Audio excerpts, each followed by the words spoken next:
hommage de la France au Costa Rica par sa défense de la démocratie pendant la Seconde Guerre mondiale. Dans cette présentation, on vous parlera d'abord du contexte, la Seconde Guerre mondiale, ensuite l'impact de la Seconde Guerre mondiale sur le Costa Rica, c'est-à-dire le Costa Rica pendant la période de la Seconde Guerre mondiale. Ensuite, on vous parlera de la France et le Costa Rica, les relations diplomatiques entre les deux nations, et la relation entre le général Charles de Gaulle et Luis Doble Secreda. Et finalement, on vous parlera de la commémoration que la France a faite au Costa Rica, c'est-à-dire on vous parlera de la plaque commémorative que la France a faite à cette nation.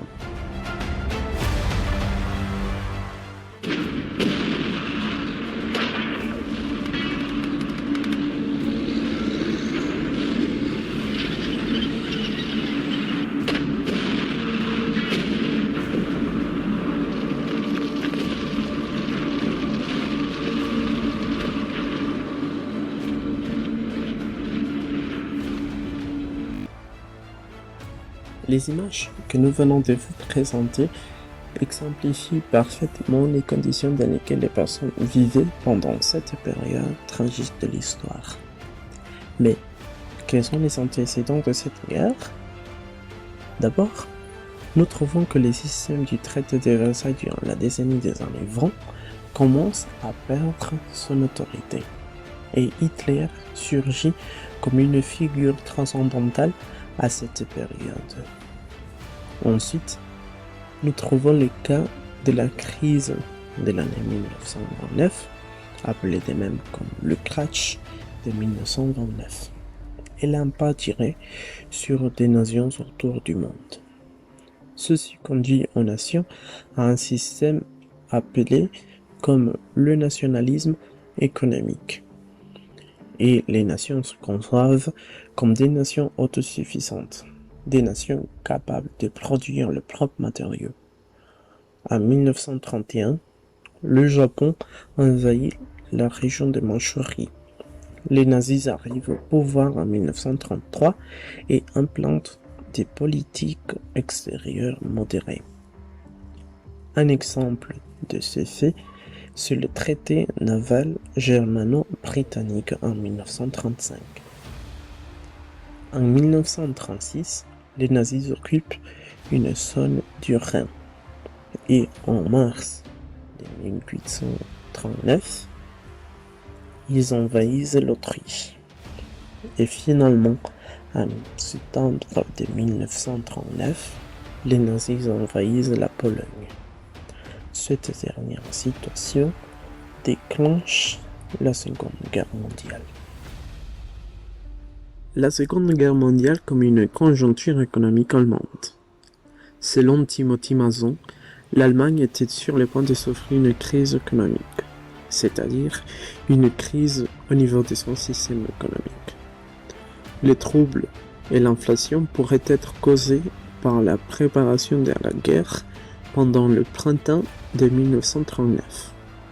La guerre est alors devenue une stratégie pour éviter une crise du niveau de vie, pour continuer avec l'armement et pour détourner les conflits politiques internes vers une lutte patriotique contre un nouveau siège.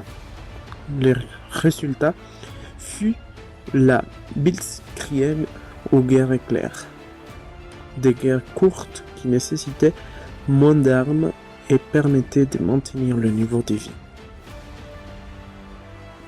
La Deuxième Guerre mondiale a été une époque troublée pour le monde entier. Et bien que l'Europe ait dû faire face aux événements les plus agressifs, le reste du monde a également dû mener ses propres batailles, que ce soit dans les domaines social, économique ou politique. Et le Costa Rica n'a pas été l'exception. Le Costa Rica pendant la Seconde Guerre mondiale. Le Costa Rica a fait plusieurs alliances stratégiques. Ce pays de l'Amérique centrale avait signé plusieurs traités d'alliance stratégiques. À l'époque, le panaméricanisme était une réalité pour le continent, car il y avait un désir de coopération et de fraternité entre les gouvernements. Le président du Costa Rica à ce moment-là a été Rafael Ángel Calderón Guardia. Au début de la guerre, en septembre de 1939, dans le cadre de la conférence de Panama, on a créé le comité de neutralité de Rio de Janeiro, dans le but de veiller sur la sécurité de l'hémisphère. Les États-Unis, le Mexique, le Venezuela, le Brésil, le Chili, l'Argentine et le Costa Rica ont y désigné un représentant. Quelques années plus tard, le Costa Rica, ainsi que d'autres pays de l'Amérique latine, ont déclaré la guerre au pays de l'Axe. Il s'est passé entre le 7 et le 11 décembre 1941, d'après les traités de défense hémisphérique et solidarité panaméricaine. Ces traités-là avaient été signés antérieurement à la demande des États-Unis. On n'a pas fait partie dans aucun conflit armé lors de la Seconde Guerre mondiale, mais c'était un point stratégique pour les Alliés. Par exemple, l'aérodrome que les États-Unis avaient établi dans l'île du Coco.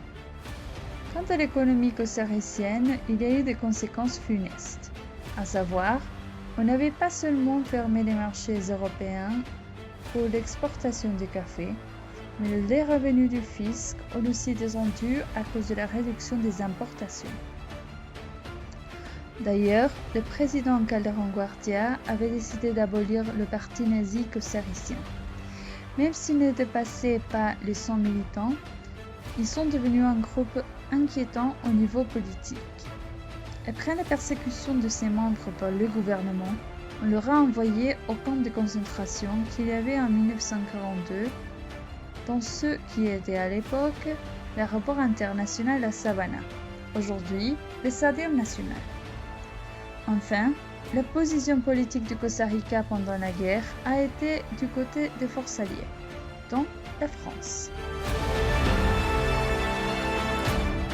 Les relations entre la France et le Costa Rica ont commencé le 12 mars 1848 grâce au premier président du Costa Rica, José María Castro, avec la signature du traité Toledo-Varadero. Toledo était l'envoyé plénipotentiaire costaricien et Varadero était le consul de France en Amérique centrale. Un deuxième personnage principal dans les relations entre les deux pays s'agit de Manuel María de Peralta. Il est né à Cartago en 1878 et il est mort à Paris en 1930. Cet homme a été un diplomate très reconnu en différents pays de l'Europe, comme en Belgique, en Italie et en Allemagne. Et surtout en France, on sait qu'il a occupé de différents titres comme l'officier de l'instruction publique et le commandant de la Légion d'honneur.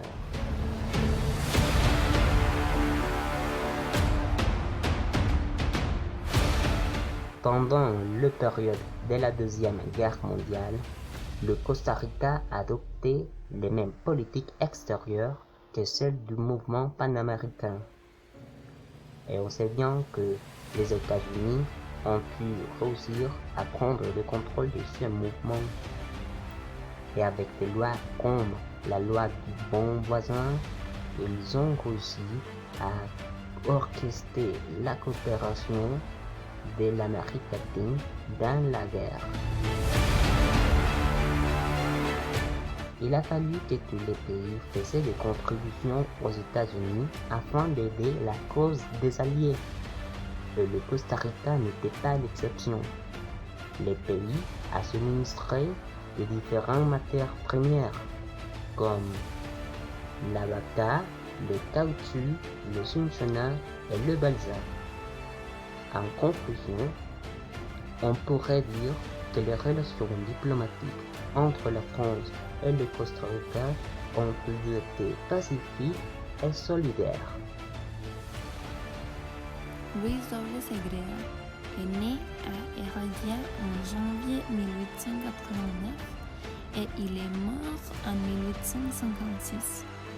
Il a été consacré à l'enseignement depuis très jeune et il a été professeur d'espagnol dans plusieurs écoles des États-Unis et aussi dans une université à Milwaukee.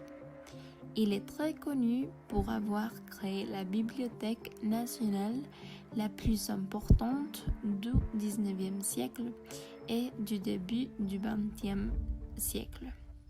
Le président Léon Cortés lui nomme secrétaire d'État au Bureau de l'éducation publique en 1936. En août de la même année, il est nommé consul général en France. Pendant son séjour à Paris, il a dû se rendre dans différentes capitales européennes en tant que délégué extraordinaire du Costa Rica. En 1938, il a assisté à la conférence de la Croix-Rouge à Londres.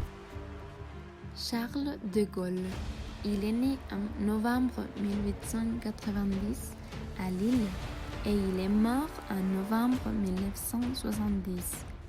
Il a été militaire pendant les 2 guerres mondiales et il a dirigé la France contre l'Allemagne nazie. Le 18 juin 1940, le général de Gaulle prononça un discours historique à Londres sur la BBC, la radio du gouvernement britannique, pour appeler à la résistance du peuple français après l'invasion de l'Allemagne. Il était reconnu par Churchill comme le représentant légitime de la France libre auprès des Alliés. Il a fondé la Ve République. Charles de Gaulle a exercé la présidence de 1958 à 1969. Son travail s'est centré sur la récupération de l'importance internationale qui correspondait à la grandeur historique de la France. Parmi les 900 plaques commémoratives concernant les actions de résistance, on peut trouver le nom de l'ancien ambassadeur costaricien Luis W. Segredo. Cette plaque commémorative a été placée par le gouvernement du général de Gaulle, qui était le président de la République à ce moment-là, dans la maison où habitait Luis W. Segredo en France. W. Segredo a prononcé un discours le 15 septembre 1941 en France, quand le pays était occupé par les troupes nazies et divisé en 2. Segredo a parlé au nom des 5 pays de l'Amérique centrale le jour de leur indépendance. Ce discours-là l'a rendu très célèbre, en particulier parmi les cercles intellectuels du gouvernement de Vichy, et son discours a eu des répercussions dans les événements suivants. Luis W. Segredo a qualifié la France comme un territoire de compréhension, comme un pays fondateur de valeurs essentielles telles que la démocratie, la République ou les droits de l'homme et du citoyen. Il a insisté sur le fait que la musique française et aussi la cuisine, les auteurs et les philosophes étaient tellement appréciés ailleurs. L'influence de Luis W. Segredo, grâce au service rendu à la grande nation européenne, était si importante que le 18 août 1957, l'ambassade de France au Costa Rica a décidé de placer une plaque commémorative sur sa tombe. L'acte a été réalisé au cimetière de la ville d'Heredia et on a invité les Français résidant dans le pays. L'empreinte de Luis W. Segredo en tant que diplomate est brillante et vient nous confirmer son particulier poids intellectuel et humain. La figure de Luis W. Segredo a été fondamentale dans une période de guerre affectant le monde entier. Grâce à sa perspicacité et à la manière de faire face à la situation de l'époque, le Costa Rica a réussi à resserrer ses liens avec la France. Ce sont des relations politiques, économiques, sociales qui se maintiennent jusqu'à nos jours. C'est ainsi que l'enseignant, le politique, l'écrivain restera toujours dans l'histoire comme un fidèle représentant des valeurs et de l'idiosyncrasie costaricienne.